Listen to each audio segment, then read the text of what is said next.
Roll Tide, everyone, and welcome to TideTV this week, brought to you by Thompson Tractor. I'm Roger Hoover, joined by Kira Goldstein. And how'd you like Halloween at Bryant-Denny Stadium? I loved it. It was spooky.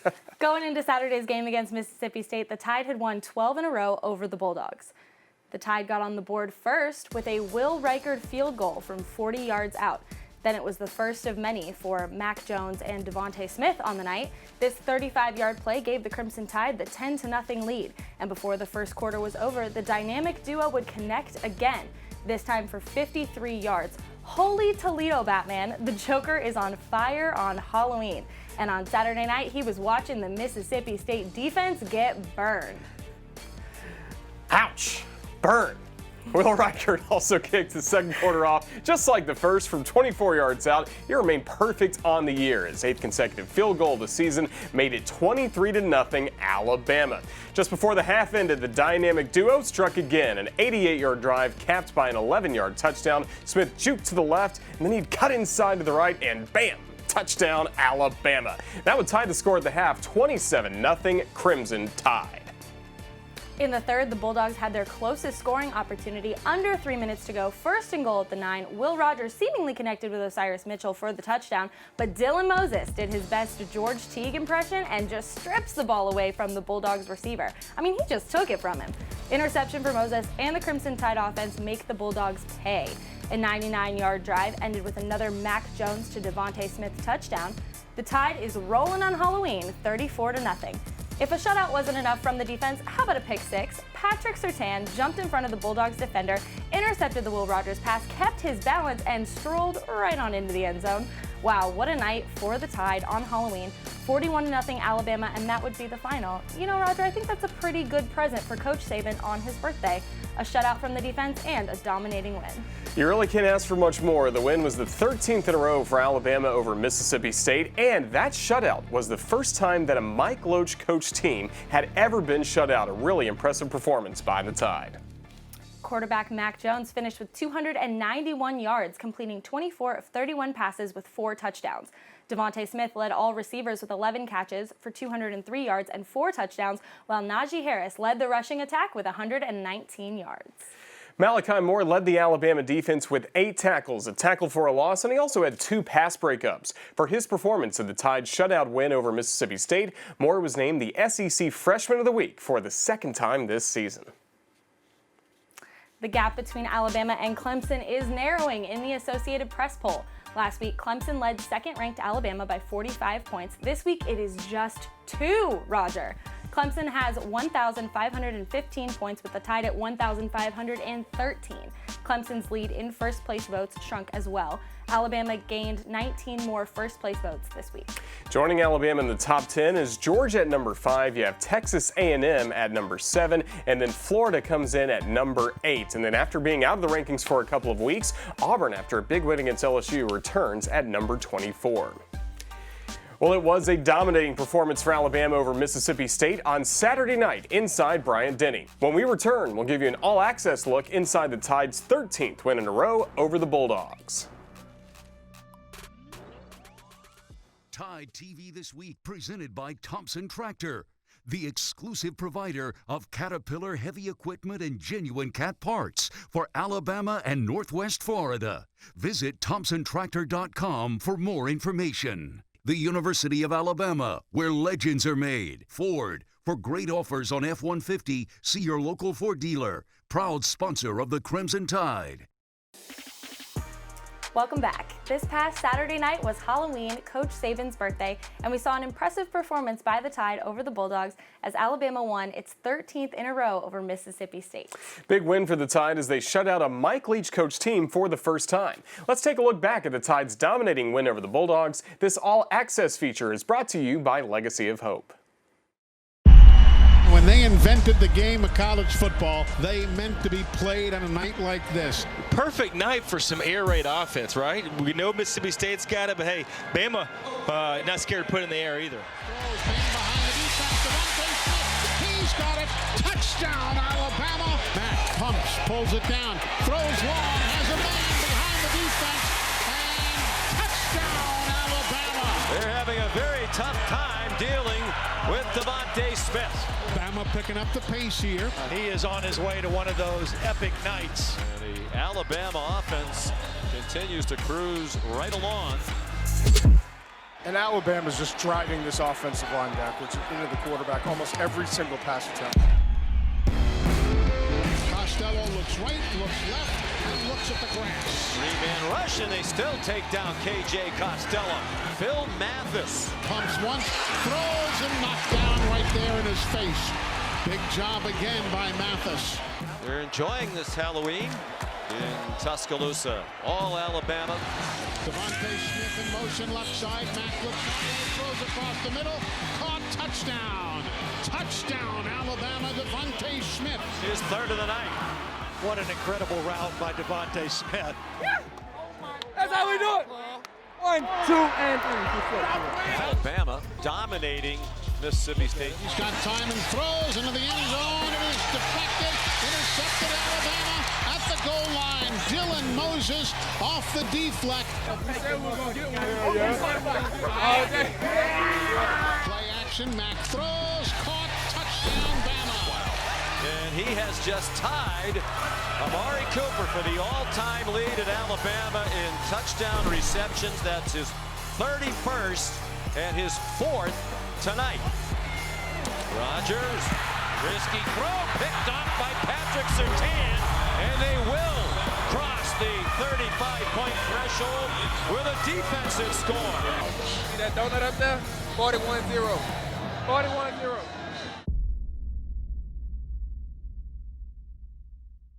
Tide TV This Week, presented by Thompson Tractor, the exclusive provider of Caterpillar heavy equipment and genuine cat parts for Alabama and Northwest Florida. Visit ThompsonTractor.com for more information. Ford, for great offers on F-150, see your local Ford dealer. Proud sponsor of the Crimson Tide. The University of Alabama, where legends are made. Welcome back to Tide TV This Week, brought to you by Thompson Tractor.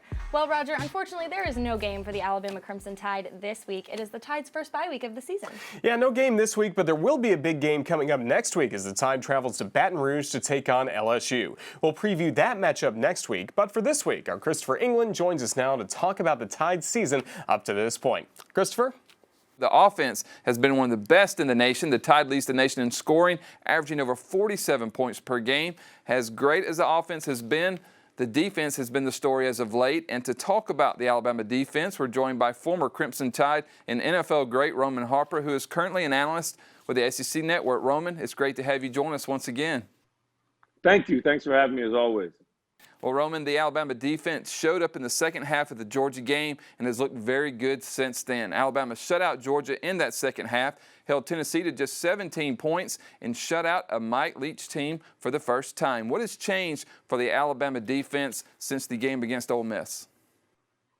I think just a better understanding of what they're trying to get accomplished on each play. I think if you know what you're doing or what we're trying, where we want them to go with the ball, it's easier to defend. I think they're doing a better understanding of that. And also, the guys are tackling better. They're making more plays on the ball. The defensive line, instead, they're not always getting pressure, but they're collapsing the pocket. They're getting their hands up, so you get more tip balls, more affecting the quarterback in other ways that you know, without just putting them on the ground. Also, I think the secondaries continue to improve. I know we always, you know, the linebacker play has been pretty consistent between Christian Harris and Dylan Moses, but the other guys around them are starting to pick it up. And for me, is what I've seen the most growth is in those areas right there. Now, when we preview the defense before the season, one of the big questions that you and I talked about was the secondary. Who is going to fill the void at safety? What have you seen from this secondary and how they've improved throughout since the game one of the season? Well, I think as collectively, they've done okay. They've done better at points. I think the corners are still really good. Malachi Moore has been a really, really pleasant surprise to see that. Look, anytime you play that nickel or star position in a Nick Saban defense, you got to be a really smart player. He's got to trust you. You got to understand what goes on. It's a lot of thinking and communication that goes on. And I think for a true freshman, he's done outstanding. He's been making some big plays. He had an interception against Georgia. He forced a fumble against Tennessee that really swung that game wide open to start the second half. that to me was another big play that helped win this game. And just when you're making plays as a young man, sometimes you don't know when you mess up, you're just playing. And sometimes that's when you're at your best, when you're not thinking, you're just going. Now, specifically to the safety position, I still think that they need to improve in some areas. They still have not tackled like I would like to. That's part of your job description as a safety. And you have to be able to minimize the mistakes of other players. I know, Roman, back to the offense. How impressed are you with the way they're putting up points and just really being balanced on both sides of the ball with Najee Harris and the passing game? And how about Mac Jones? He's really shown a lot of ability and the leadership in the way he's directed this offense. Hats off to Mac Jones. He was the one question mark I had going to the season. And not on a disrespectful thing. It was just that, all right, well, how is he going to do it full time? It's yours now. You're no longer sharing it. You're no longer the quarterback that came in for Tua. Now, Mac, this is your team. And he has been outstanding. He has gone out there. He's completed deep balls at a highest rate of anybody's ever seen. He's very accurate. This offense looks different. Last year, it was a lot more RPO style with Tua because he threw such a beautiful slant route. This year, they're building route concepts on top of concepts to really allow Mac Jones to be able to read, diagnose, go downfield with some throws. Sarkisian's done a really good job of mixing in the run and the pass. And I love that Alabama has not said, all right, well, we're just a great offensive line. We just want to run right at people. No, they're doing a lot more zone schemes. They're doing a lot more stretches. They're doing outside zone. They're doing inside trap zone. They're doing a lot of things that really mix it up, that makes it hard to defend for as an offense as a whole. They're mixing up personnel. So now they're using 2 tight end sets. They're not just using 3 wide receivers. They're not just spreading you out all over the place. And so they're able to still be physical, but yet they can still be explosive. Now, before you go, Roman, next week is a big one. It's not going to be the matchup of the century, but it's still going to be a big one. What are your thoughts on next week's matchup with LSU? Well, it's going to be LSU, Alabama. That's enough said, and, that's a thing within itself, right? And it's in Baton Rouge. That is a very key to this whole thing. They will have fans. It will be rowdy. How does Ed Odron get that defense all together, that team all together, and be able to buy back in to be able to help these guys out, to be able to put on a great performance? We all know when you go against Alabama, LSU is going to have their best game for Alabama, the same way Alabama is going to have their best game for LSU. So it's going to be a knockout, drag-out like always. The score may get away from each other late or whatever that may be, but this game is still going to be hard-fought against 2 really, really talented teams with a whole bunch of really young, talented players on both rosters. I'm looking forward to it, Roman. Thank you for your time. It's always great to visit with you. Roll Tide. Hey, roll Tide. Thanks, guys. Yes, sir. Stay with us. We'll have more Tide TV this week coming up next.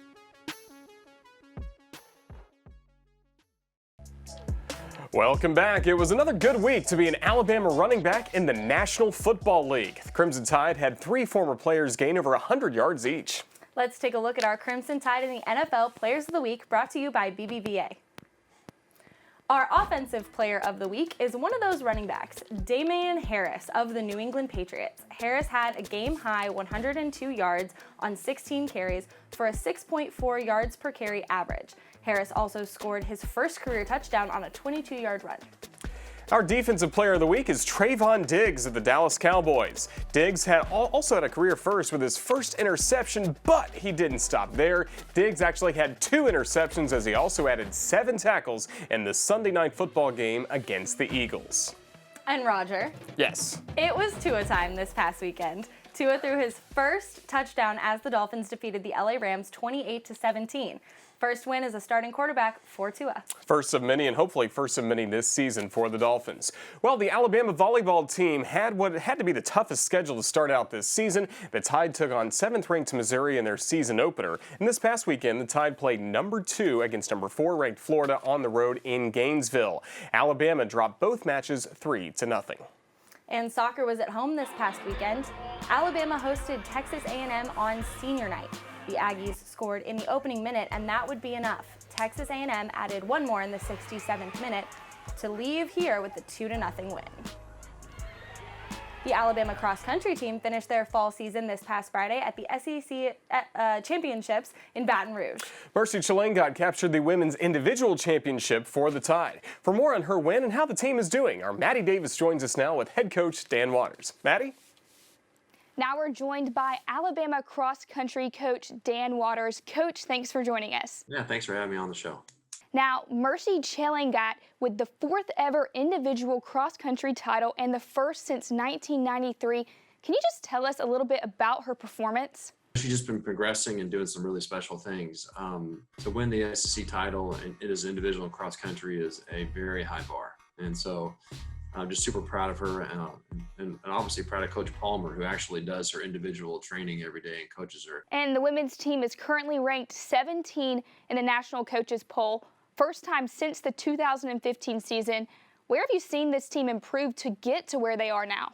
We all know that Esther and Mercy and Jamie are all really special athletes, and to finish in the top 5 or 6 in the SEC is really remarkable stuff. But then the back end of the girls that scored, Lauren Bracken and Amaris, both those girls had phenomenal runs too. So we hope they can continue on. Obviously, that's the end of the regular season. I don't know. It's so strange. And then there's some sort of winter cross country season happening. That there's a national championships in March, and so.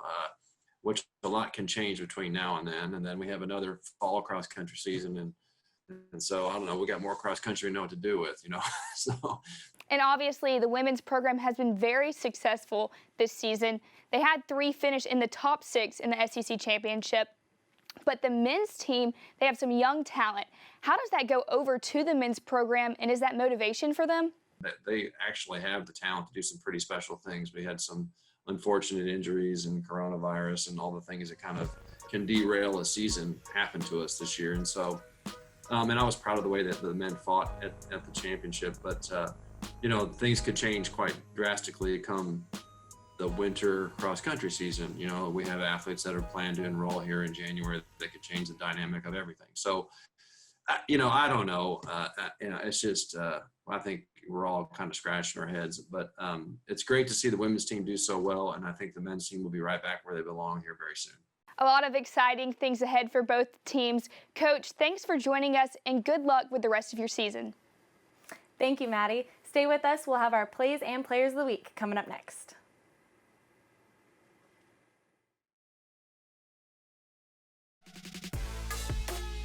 Now here's Mack on a 1st and 10. Looks left, throws, man behind the defense. Devontae Smith, he's got it. Touchdown, Alabama on the left sideline. 3rd and 7. Mack throws long, has a man behind the defense, and touchdown, Alabama.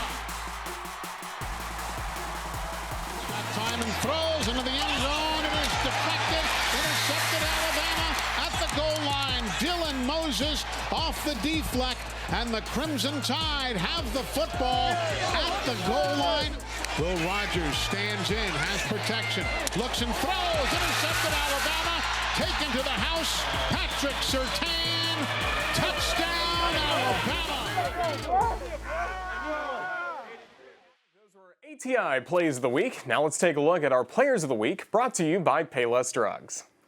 What a game by Devontae Smith. 11 catches, 203 yards, and 4 touchdowns. Have yourself a night, Devontae. The 203 receiving yards by Devontae was more than Mississippi State's entire offensive total of 200 yards. Burn. Burn big time. And Mercy Chelangat won the SEC Women's Cross Country Individual Championship, a winning time of 19:46.5 in the 6K. Chelangat is just the 4th individual SEC champion in Alabama cross country history. She also became the first in Crimson Tide history to be named National Athlete of the Week by the United States Track and Field and Cross Country Coaches Association. Big week for those two. Congratulations. Those are our Payless Drugs Players of the Week. Thanks for watching. Hope to see you next week. Roll Tide, everybody. Roll Tide. This has been a presentation from Learfield IMG College.